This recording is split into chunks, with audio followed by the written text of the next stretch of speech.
I have severely dry skin. I was allergic to 49 out of the 60 things that they tested me for. Blossom is a clean and natural hydration line for severely dry, reactive, and damaged skin. The biggest thing for us was finding our niche. It was really difficult to resonate and connect with that audience. So we pivoted to, really focusing on retail. Then iOS 14 happened, and then all of our creatives no longer worked. That's when we started introducing more SEO. We spend sub $100 a day on Amazon ads, still drives 30% of our daily revenue. Determine if you actually have product market fit. Ask your customers. Maybe take a step back and say, are there different funnels you can build for different audiences? And try testing that, because you might just come across a winner. Hello, and welcome to the DTC Daily Podcast. Every week, we interview some of the best e-commerce founders and dive deep into their key growth drivers, uncovering actionable insights that you can implement in your business. But before we jump into today's conversation, a quick thank you to our friends at Saral. Most brands get influencer marketing wrong. They think paying a creator for a single post will spark a sales spike. That simply doesn't work. Successful brands like Graza, Obvi, and Hexclad are forging genuine partnerships. And that's where Saral comes in. It's your go-to platform for partnering with the right influencers, tracking results, and managing everything in one place. Book a demo at getsaral.com/demo, mention us, and get an extended free trial exclusive for our listeners. Before we jump into this podcast, could you tell the audience a little bit about the business and what you guys do and why did you start it? Totally. So Blossom is a clean and natural hydration line for severely dry, reactive, and damaged skin. So that's anything from eczema, psoriasis, dermatitis, kind of the skin condition realm, all the way to genetic dry skin, menopausal skin, radiation therapy skin, kind of the whole gamut of dry skin related issues. And I started it because I have severely dry skin, very easy. All the products I use daily, I make sure that they don't have any reactions on my skin first, and then I take it to the masses, because I did one of those allergy tests when I first started Blossom, where you go to the allergist and they mark you with different things. And I was allergic to 49 out of the 60 things that they tested me for. So suffice to say, I can pretty much break out from anything. And what I put on my body is really, really important. So it has to be non-reactive. Awesome. So, generally what we do on this podcast is we'll speak to founders and ask them, what's been the key growth driver for their business. But you mentioned something interesting the last time we spoke. You mentioned that, as the business goes through the different stages of the life cycle, the key growth driver changes. And so we decided to, talk about what those different growth drivers have been for your business and how they've changed along the way. So let's get started with the early stage, the initial days, getting to, let's say, maybe first $10,000 in monthly recurring revenue. What fueled the growth and got you to those numbers? Before I start, I want to say, for anybody starting out, that first cha-ching, the cha-ching you get on Shopify, I still remember that feeling. And I have to say, it to this day, no matter what milestone we hit now, it will always be at the back of my mind, that feeling. It by far surpasses any feeling of hitting a massive milestone that we're going through currently, as in a much, later stage of our business. So for anybody just starting out, just take that feeling you get. I quite literally jumped up and down and shrieked. Mind you, this was like 6 years ago or 5 years ago or whatever. So it was a very long time ago, but I still remember it. That's how important it is to remember the beginning stages of your business, because it only gets harder, and you become less excited about the milestones, because you're almost like, okay, now I have to get to the next one. It didn't even mean that much, but that beginning really is so important to your feeling of like, why am I doing this? So, really nurture that. But yeah, the first 10,000, oh my gosh. The biggest thing for us was finding our niche. I think we struggled initially because we actually started as an eczema company specifically, not dry skin. And that was twofold. There are twofold reasons why that didn't work. Number one, at the time, I didn't really know anything about eczema. I don't have eczema. Or I have a lot of contact dermatitis. I get, all these other different skin conditions within the dry skin realm, but I did not have eczema at the time. And I was trying to fit a circle into a square hole, right? Because I couldn't speak to it. I didn't do enough research. I didn't speak to enough customers. And so it was really difficult to resonate and connect with that audience when I didn't know much about it at the time.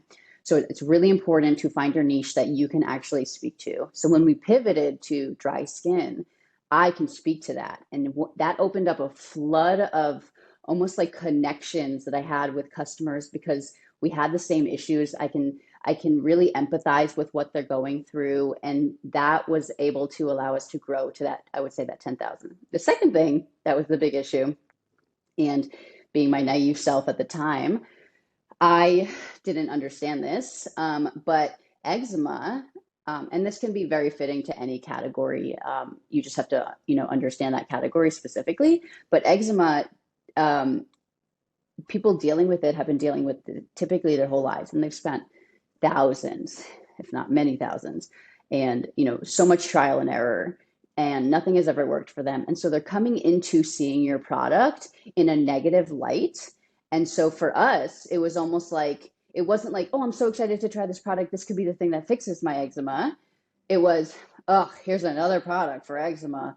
I don't have any other choice. I'm willing to try it, but I'm sure it's not going to work and I'm just going to return it, So it's like that negative emphasis that you go into buying a product versus that, excitement level is so important for the way somebody's going to perceive your product when they try it. Because if you go into something negatively, you're not going to like it. You're doomed from the start. But if you go into it positively, whereas like dry skin is a lot more broad. It can mean anything. I know that I either have it or I don't, or it's, I have a patch or I don't.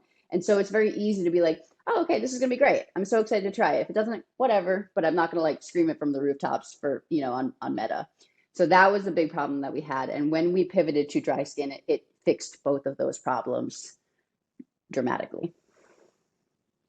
And during this phase, what would you say had fueled customer acquisition for you? Oh, Facebook, through and through. Awesome. And okay, so now let's talk about the next, part of the journey, which was, let's say, getting from $10,000 a month to maybe $50,000 or $100,000 a month in revenue. What does that look like? Oh, I still remember that. Okay, that is when we pivoted to a content UGC first approach in our meta ads. And mind you, this was before iOS 14. So creative was very, very important. Authentic UGC. You didn't want the influencers or the models to be talking about the product. You really wanted like real, genuine people. And so I hired a creative first agency at the time. And I don't even like to call it agency because if anybody knows me, they know I do not believe in agencies. I've been scorned far too many times. I do not even hire agencies to this day, but it was a team of like one person. And then she had a bunch of people helping her, but her knowledge and her expertise were still at the very forefront. Whereas like an agency, the CEO will pitch you on this like whole glamorous thing. You're going to get this whole team and then you're stuck with a junior media buyer and they'll never look at you again. Right. So I don't even like to say agency, but she had her team and she was phenomenal. To this day, I give her so much credit for helping us. We even like still randomly use, and we've been through a rebrand, so we can't use it much, but we still sometimes use some of that creative, like with maybe like some of the voiceover, the B-roll, and that was, 4 years ago. So to think like we're still able to use some of that content is really cool, and it taught us so much about what kind of creative works on Meta. So at the time, we really didn't know much. It was, a lot of mashups, I guess. And mashups work for us for a very long time. And now we're starting to kind of roll them back in after quite a long stint of it not working. But she taught me kind of the hook process and how to build an ad, from scene to scene to scene. And that was incredibly important for Meta at the time, because you have to be able to talk to the audience in a very specific way if you want it to convert. And that was very important. And then from there, of course, the full funnel, right? You can only do so much on a meta ad. If you're not dialed in on your emails, if you're not dialed in, at the time we weren't even testing SMS much because it was very, very new. And our demo is so much older, especially because we're converting on Meta, which is like solid 50s. I was like, oh, SMS is never going to work for us. Old people don't want to text. Obviously, now I was so wrong, and it's a huge part of our business. But at the time, it was so new. I didn't want to, kind of jump on that bandwagon. I was very much email heavy. And so I spent a lot of effort really trying to curate those perfect flows, the campaigns, build that audience, that education piece, make sure our conversion rate optimization was like tight. It's really important, because if you can squeeze one extra customer out of that group of customers you're bringing in, or you can squeeze $20 extra, or five extra, you're able to then spend more on Meta. So that was very, very important for us at that phase of the business. Of course, it still is, but it's dialed in now that's like kind of an afterthought. It's almost like there, because we have to have it. And then we have these new projects that we're working on to try to grow. But yeah, if you don't have your funnel dialed in, you're not going to get past 10,000 a month. It's tough. So for what we've discussed so far, when you first started out, it was about getting those early customers using meta ads. You then spoke to those early customers, understood from them what their problems are, dialed in the product, iterated, and then finally, when you figured out and you've got product market fit, it was about now let's expand Meta, let's put in more money into Meta, get more creatives in, and then introduce the rest of the funnel via SMS, email, and all of that. And now you've got a complete funnel running. Yes. And that's the easy way to look at it, right? Because then iOS 14 happened, and then all of our creatives that were once working with the algorithm no longer worked. So it's so hard to say like those are the growth factors, because it was so like quite literally like that every single month. It was like, oh my God, are we thriving, or are we surviving, or are we failing this month? One of the three. So it was, you also have to be able to navigate all of that and understand that, the funnel can only do so much. If you can't even advertise to the right people on Meta, you're going to just be wasting money. So it really is a formula. That's why there's really never one specific thing to grow you. But the one thing I will say is be patient. That could be almost like a growth tactic, because understand this is all so cyclical. It took me a very long time to sit with that. And I still every so often struggle with it quite a bit. But it's cyclical, Meta is cyclical. They'll change an algorithm, and then, everything that was working will stop working in an instant. And then, it might take a month to get back into the groove, but you will get there. The economy is changing, seasonality, patience, and just trusting that you'll get to the other side of it. Like we have, and that goes into another portion of like, everything's going to break. Everything in your business is going to break. And at the time, you're going to think that this is the thing that's going to break your business officially, like out of business, because it feels so big at the time. I still remember in this beginning stage, we dealt with something pretty hefty, and I thought this was going to be the thing. I really did. And we got through it, and obviously we're still surviving and thriving now. So just know that it will suck a lot. Just get to the other side. There will be more customers. If you lose all of the customers that you once had, there will be more. And those are the new ones you're going to be nurturing and saving and retaining. Yeah, that's my biggest piece of advice. Every time you hit a point like that where you thought it was just over, what kept you pushing forward? Like, what was that, was it a voice in your head, or what was it that told you, okay, I need to keep pushing? I love that question. My personality, I don't want to say failing, because every failure is as long as you see it as a learning lesson and you grow from it, it's not a failure. But I also was told by so many people, it's going to be okay. you will get to the other side. So I just kept telling myself that, right? And it's really important to have a support system around you for those times where you can be honest with them with the problems you're dealing with, and they can come back and say, I totally empathize.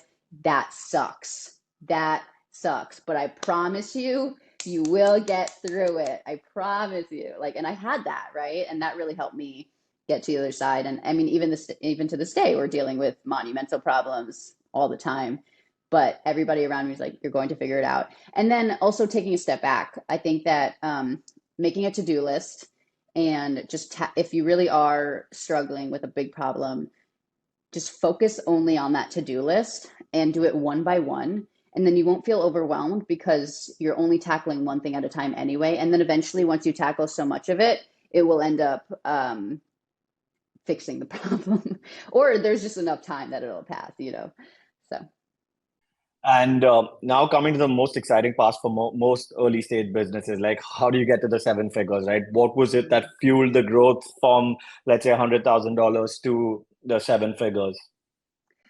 being nimble, number one. Then for us, it was, and I'll explain what that means in a second in terms of what I'm, speaking about. And then number two for us at the time was Meta ads. And then number three, going back to being nimble, understanding that Meta ads can't be the end all be all of how you grow your business, and then pivoting, and then knowing that things are going to slow down while you pivot because Meta is the only real source to be, here's an ad, here's a sale, here's an ad, here's a sale. And so we pivoted to, really, really focusing on retail. We pulled back like 90% on Meta. We're trying new things like direct mail, et cetera. So, but going back to my first part of Nimble, I brought on a now partner. At the time, it was just a media buyer, and he had to, sit down with me, because when you're building a brand, you have this vision, right? You know exactly how you want it to look. You know exactly what you want it to be in 5 years, what you're trying to have an emotional connection with your audience about, what you're trying to trigger in them when they use your product or see your brand. However, on Meta, that may not be the thing that gets you the end result you're looking for, right? And so, or even like a price point, that's a really big one, right? So when I was sat down by this person and he said, let's just try this other route. And if it doesn't work, we'll go back. No problem. And I was like, okay, let's try it. And oh my God, like the moment we tried it. And that happened over and over and over again with different decisions, right? That's not just one thing. It's going to be so many different things: the landing page, the bundles, the actual price, the Meta ad that you're putting out, everything. Be nimble, try everything. Obviously, don't do anything that's going to shed you, put you in a bad light, and make sure it's still on brand. But be more open and willing to try different things and different routes. And I think you'll be so surprised at what will end up moving the needle the most.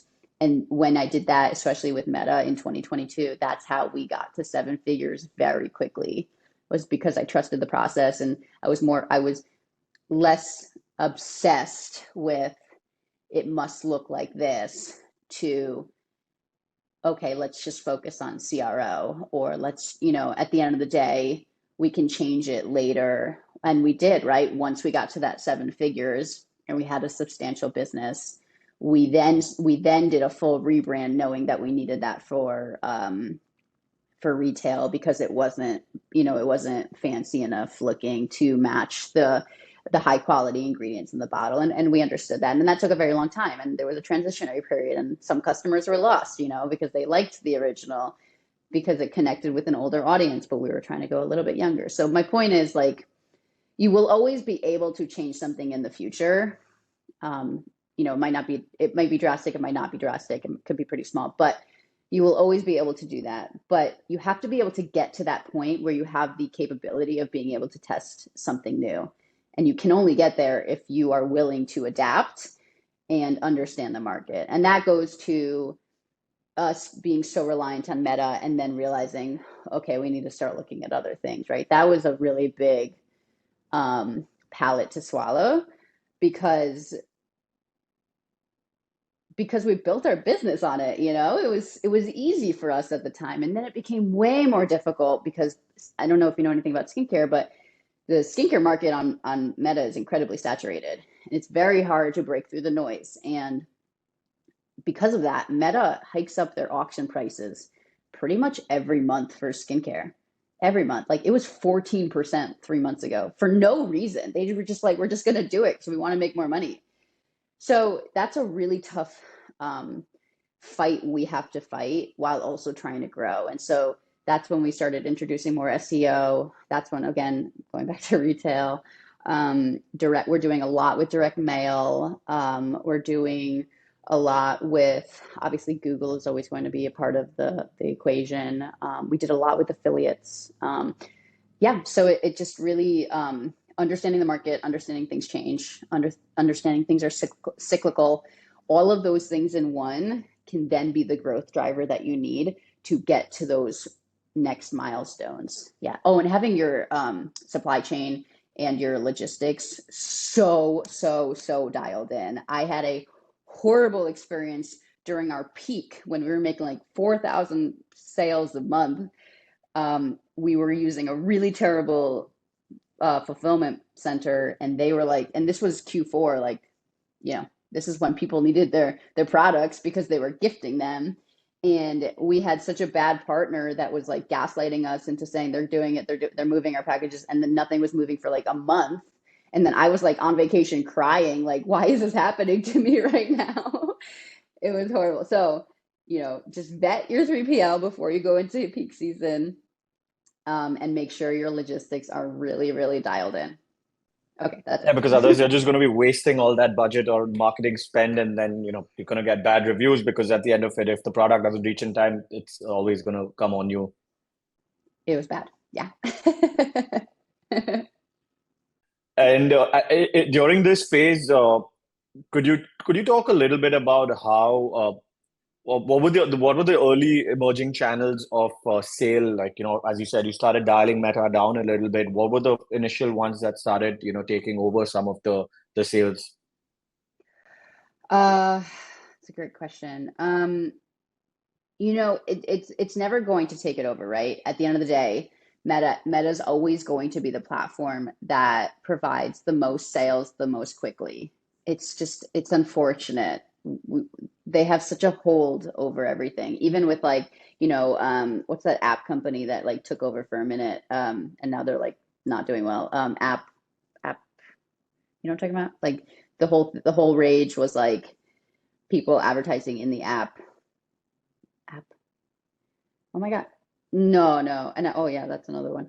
No. It was recent. It was like within the last 6 months, there was this like they went on the stock market. That's how big it was. Or the stock exchange. Anyway, they like tried to come in and compete with Meta, and then it plummeted fast. Like, so I've never seen something go so quickly and so rampant, and then no. App 11 or something. It's something app. Yeah. But Reddit doesn't move the needle any sort of way that Meta does. For us, TikTok, we're still trying to fight the fight on TikTok. It's just we have not been able to succeed on the TikTok shops world. We don't have a viral product, but we are big proponents of like evergreen, lasting. We're not trying to be that viral product that we go viral and then nothing happens afterwards. Like we want to be there for the long term, and so that's not really the name of the game for us anyway. But yeah, I mean, TikTok Shops is of course another one if you have that option and it does well for you. Pinterest never really did anything close to what Meta did. Google is really, really hard to make work as well at scale. But here's the thing about all of that. You still need to do all of it. Oh, and influencers, of course. You still need to do all of that in small scale in order to support the Meta ads, because you either can do top of funnel Meta and then it'll convert on Google later when somebody, saw you there and then Googles you, or vice versa. Somebody's searching around, they see a blog article, and then they see a Meta ad, and then that's bottom of funnel, So it's, this really goes back to the marketing efficiency ratio. how much did you spend across all your different channels? How much did you make across all your different channels, including retention, right? Because retention really should be a part of that equation because you purchased that customer at some point and now they're driving a lot of that revenue that you can then put into those channels again. You can, reinvest them. So we as a brand look at our marketing efficiency ratio religiously. We have a massive, massive daily, weekly, and monthly dashboard. And like everything is in there, everything you can think of. And Could Amazon. you Oh my break God. that down a little bit more, this dashboard? What exactly are you tracking?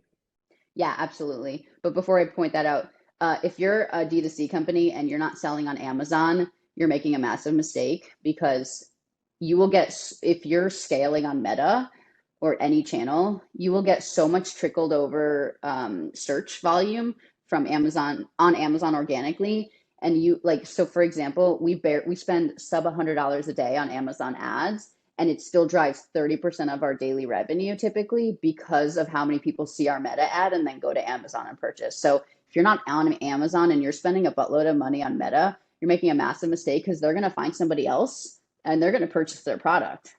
And then you just paid for them to purchase somebody else's product. So you have, it's an absolute necessary evil. I personally can't stand it. And they take so much of your money, but at the end of the day, you must be on there. And then in terms of the dashboard, we're looking at, let me look at it. So I'm not even like making this stuff up. So we have our orders. We try to calculate in on average our subscribe and save. So for example, let's say if our subscribe and save we know is typically about people staying for about 3 months or 3 turns, we'll go in on a daily basis, say how many new customers did we acquire on subscribe and save, and then we'll try to forecast that in. But we do separate out the with forecasted subs and without, so that we have a realistic number and a potential number. And it's really important to know your numbers and know that with is not a guarantee. And so you should really understand what you actually have in the bank at this very second, and then what it could be for LTV purposes, of course. And of course, regular return customers and not subscribe and save should be a part of that as well. But the simplest way to look at that is just to look at registered subscriptions.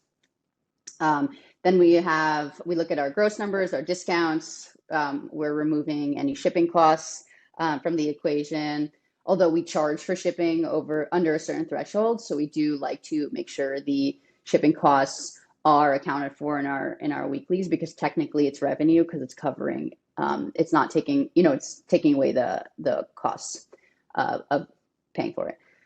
And then we remove taxes, of course, because you shouldn't account for taxes in your overall numbers because those are immediately leaving your bank account.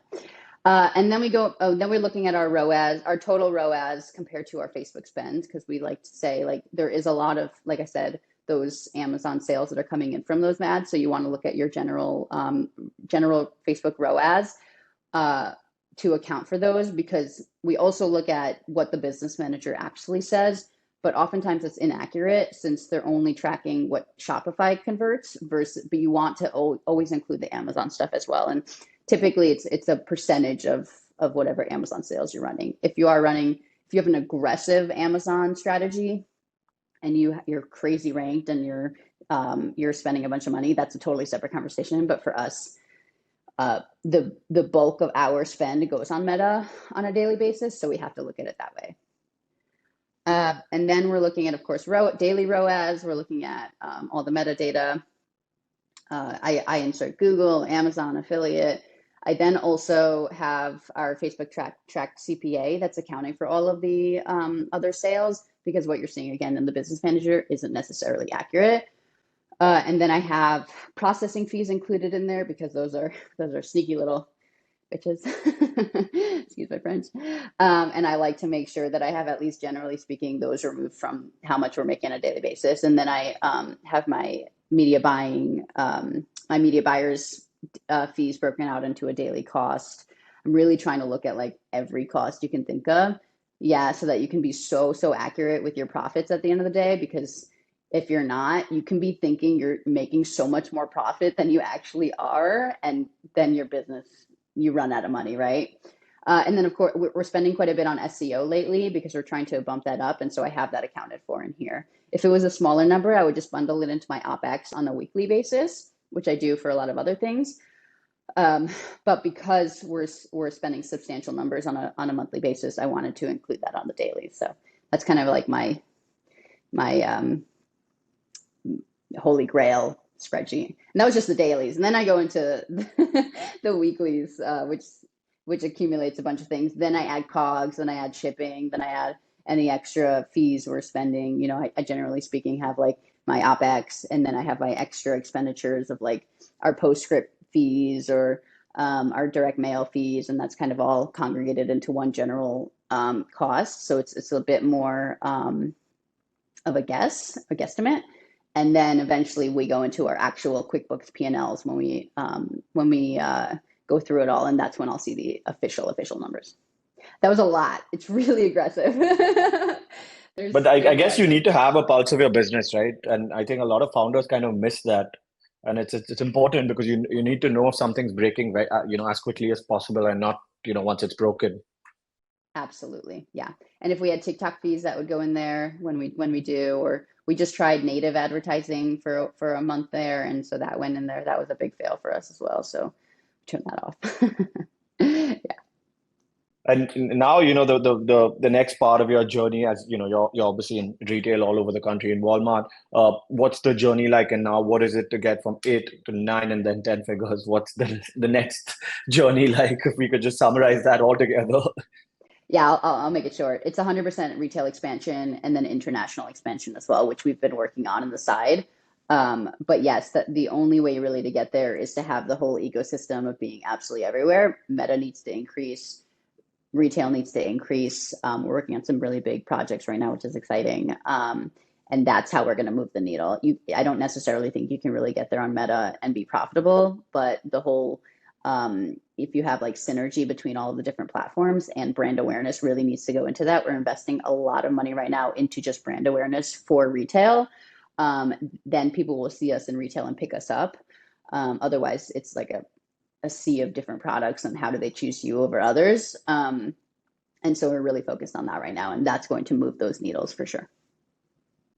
And my last question is going to be, so this is for, everyone that's watching, if you could give one quick piece of advice to founders that are stuck at, different stages. Let's say someone that's, somewhere stuck, on those, $10,000 a month, someone that's stuck at 100,000, and someone that's stuck at, let's say, 7 figures.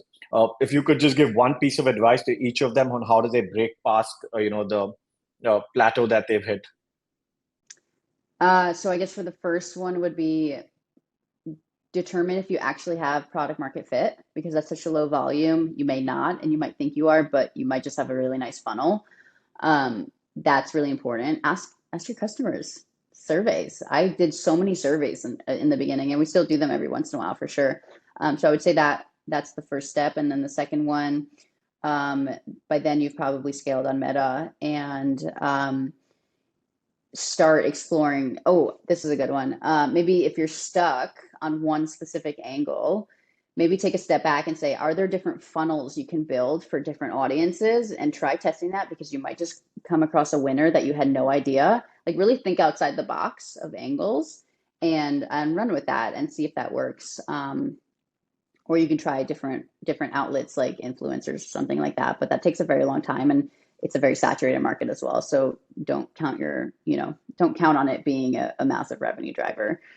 It's very much brand awareness. And then the next one, I guess, going from 6 to 7 figures, look at if what you are doing to get to your first milestone is actually going to be the thing that gets you to your next milestone, or is that actually stifling your growth? Like you're pigeonholed or you're stuck because you keep doing the same things and it's only getting you the same results. Like take a step back and say, is the thing that worked before actually what's causing us to not grow? And if that is the case, try something else, or look for a new channel, or maybe develop a new product, something like that.